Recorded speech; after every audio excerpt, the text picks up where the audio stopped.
I answer questions on this every single day. It's like, I got a 13-year-old girl who lacks acceleration. Her first step is slow. I'm like, well, how many pull-ups can she do? Well, she can't do any. Can she squat without her knees coming in? No, no, no, no. We don't do that. It's like, well, let's do the basic stuff first. Let's just build some muscle, get her a little stronger. She's not going to look like Arnold Schwarzenegger after 6 months. The other thing is, I saw a very, very big time high school. I'm not going to name it. The facilities would blow your mind. I watched them train, and it was all sports specific stuff, and it was horrible. Even like that, the technique and stuff. Like, I'd be like, dude, if a kid did that in our weight room, the kids would laugh them out of there. Like, what the fuck are you doing? And then I look around, they got like 10 or 15 kids who go in D1. I'm like, well, that's why it doesn't matter. It matters more for us than it does for them. And the other thing is, like, you'll see elite sprinters, and I've seen some crazy shit being done.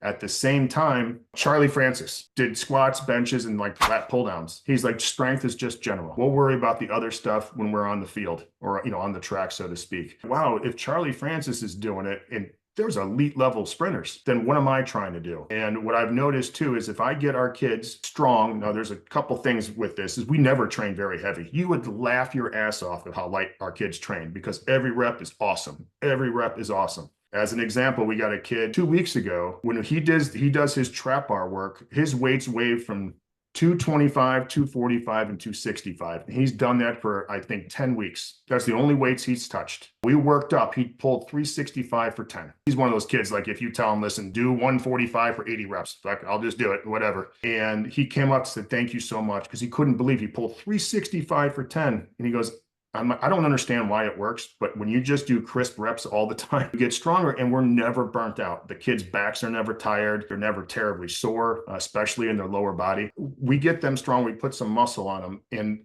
if we did sports specific stuff, they'd be fine, because it's a lot of that stuff is just learning to do the crazy movement, right? But you can't take a kid who's done all these crazy movements and put 365 on the bar and pull 10 reps. One has a carryover to the other. I learned that from Dave Tate.